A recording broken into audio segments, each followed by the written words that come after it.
प्यारे बच्चों, आज एक और मजेदार कहानी के साथ मैं आपके सामने हूँ। ये कहानी है दो घोड़ों की। वो आपने सुना तो होगा, गुरूर का सर नीचा, पर इसका मतलब क्या होता है वो हमें पता चलेगा ये कहानी सुनकर। तो मेरे अच्छे बच्चों, जिक्र है दो घोड़ों का, जिनमें से एक था शामू और दूसरा था बाबू। बाबू सेहत और जिसामत में खूब था, जबकि शामू दुबला पतला। उन दोनों घोड़ों की आपस में बहुत दोस्ती थी। वो जब भी मिलते एक दूसरे का हाल पूछते और आपस में कभी एक दूसरे की बात का बुरा नहीं मानते थे। लेकिन एक दिन बाबू ने एक ऐसी बात कह दी जिसने उसके दोस्त का दिल दुखा दिया। बाबू ने कहा, मेरे मुकाबले में तुम तो एक आम नस्ल के घोड़े हो। मैं एक आरामदेह खूबसूरत सुनहरी बग्गी चलाता हूँ और तुम मट्टी गारा पड़े हुए एक पुराने छकड़े को। मेरे पास तरह तरह के लवाजमात होते हैं और मेरी खुराक का खास ध्यान रखा जाता है, और तुम्हारी खुराक सिर्फ घास फूस होती है और तुम कई बार भूखे भी तो रह जाते हो।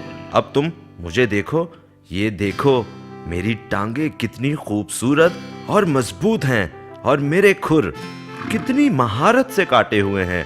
तुम्हारे तो बस मट्टी गारे से लथड़े हुए हैं और तुम्हारी टांगों पर भी कहीं कहीं दाग दिखाई देते हैं।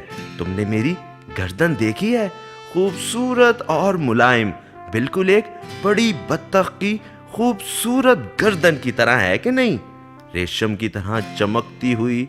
और तुम्हारी गर्दन, उफ, कितनी भद्दी और कितनी खुरदुरी है। मेरी खाल रेशम की तरह चमकती है और तुम्हारी पसीने में शराबूर। मेरे माथे पर एक सफेद सितारा है और तुम्हारे माथे पर कुछ भी नहीं। हम में कौन ज्यादा खूबसूरत है, तुम या मैं? शामू ने ये सुना तो कहा, हाँ बिल्कुल, ये हुई ना बात। बाबू ने अपना सर ऊंचा करते हुए कहा, मैं जब दौड़ता हूं तो मुझे देखने वाले खुश होते हैं और तारीफ करते हैं। मैं अपने मालिक की बग्गी चलाते हुए इतना तेज चलता हूं कि हवा भी मेरा मुकाबला नहीं कर सकती, और यूं लगता है कि जमीन अपने आप मेरे कदमों के नीचे से पीछे खिसकती जा रही है। तुम कभी ऐसा नहीं कर सकते। शामू ने ये सुना तो कहा, नहीं, बिल्कुल नहीं, मैं ऐसा नहीं हूं। बाबू ने कहा, यकीनन तुम ऐसे नहीं हो। इस बारे में बातें करने का कोई फायदा भी नहीं। तुम इतने सुस्त हो कि कछुए का मुकाबला भी नहीं कर सकते। क्या तुम ऐसा कर सकते हो?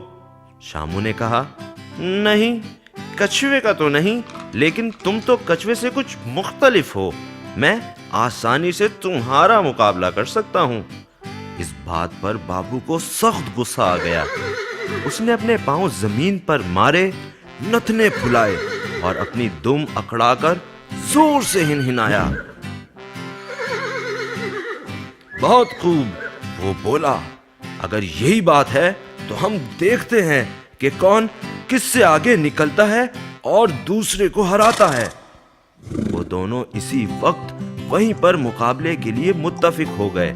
उसने फैसला किया कि दोनों मैदान के गिर्द दौड़ते हुए चक्कर लगाएंगे और तब तक नहीं रुकेंगे जब तक इनमें से एक तस्लीम नहीं कर लेगा कि वो अब मजीद दौड़ नहीं सकता।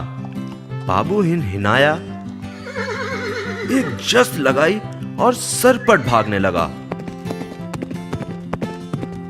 वो अपना चक्कर पूरा करते हुए शामू के करीब से गुजरा और दूसरा चक्कर शुरू कर दिया। अरे तुम भी तो भागो बहादुर। उसने भागते हुए पीछे मुड़कर शामू पर भपती कसी। क्या अब तुम्हारे आराम का वक्त नहीं मेरे दोस्त? तुम थक जाओगे। उसने एक और तंज किया। मैं थकने से कभी नहीं डरता, शामू ने जवाब दिया और अपने अंदाज में दौड़ता रहा। चौथा चक्कर लगाने के दौरान भी बाबू शामू से आगे निकल गया। इसने शामू पर पहले जैसा जुमला कसा, क्या अब वक्त नहीं कि तुम कुछ आराम कर लो? तुम थक जाओगे। उसकी आवाज हकला रही थी। नहीं, मैं थकने से कभी नहीं घबराता, शामू ने भी जवाब दिया। लेकिन तुम्हारा सांस कुछ उखड़ा हुआ लग रहा है।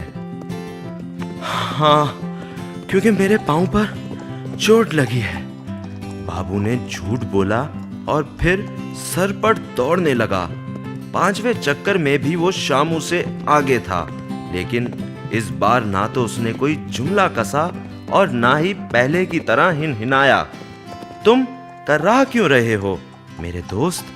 शामू ने उससे पूछा। मुझे राह में ठोकर लग गई, बाबू ने एक और झूठ बोला। 6ठे और फिर 7वें चक्कर के दौरान बाबू शामू से कोई ज्यादा आगे ना बढ़ सका और 8वें चक्कर में शामू बाबू के बराबर जा पहुंचा और उसे पीछे छोड़ दिया। तुम पीछे क्यों रह गए हो मेरे दोस्त? क्या तुम थक गए हो? शामू ने इस बार बाबू से पूछा। नहीं, मैंने कुछ सोचने के लिए थोड़ा वक्फा किया है, बाबू ने जवाब दिया। यहाँ सोचने के लिए बहुत कुछ है। 9वें चक्कर पर बाबू ने दौड़ना बिल्कुल बंद कर दिया। वो जमीन पर लेट गया और अपनी टांगे हवा में मारने लगा। क्या बात है, तुम्हारी तबीयत तो ठीक है? शामू ने उससे पूछा तो वो बोला, नहीं, बस एक मक्खी मुझे डंग मार रही है और बस तंग कर रही है मुझे। इसने मुझे हर जगह काटा है। मैं उसे उड़ा लूं तो फिर भागूंगा दोबारा। हमारे पास अभी काफी वक्त है। हाँ, हमारे पास वक्त है, शामू ने कहा और फिर बगैर रुके दौड़ने लगा। 10वें चक्कर पर बाबू उठा और लंगड़ाता हुआ करीब की झाड़ियों के पीछे जाकर घास चरने लगा। वो शामू को भागते हुए देखने से भी कतरा रहा था। क्या ये तुम्हारे डिनर का वक्त है जनाब बाबू साहब? शामू ने उसे आवाज दी। ये इशा का वक्त है, बाबू ने घास चरते हुए जवाब दिया। क्या तुम देख नहीं सकते? धुंध पड़ रही है। बेहतर है तुम भी थोड़ा सा आराम कर लो। जिंदगी में हमारे पास बहुत वक्त पड़ा है।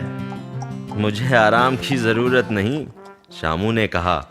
मैं तो अभी दौड़ने के लिए सिर्फ गर्म ही हुआ हूँ। अभी मैं 10 चक्कर मजीद लगाऊंगा और फिर इसके बाद हम देखेंगे। इस दिन बाबू इतना शर्मिंदा हुआ कि फिर जब कभी उसकी मुलाकात शामू से हुई तो वो उसके सामने अपना सर ना उठा सका। अब वो दूसरे घोड़ों के सामने भी अपने बारे में शेखियां भगारना और खुद सताइशी छोड़ चुका था।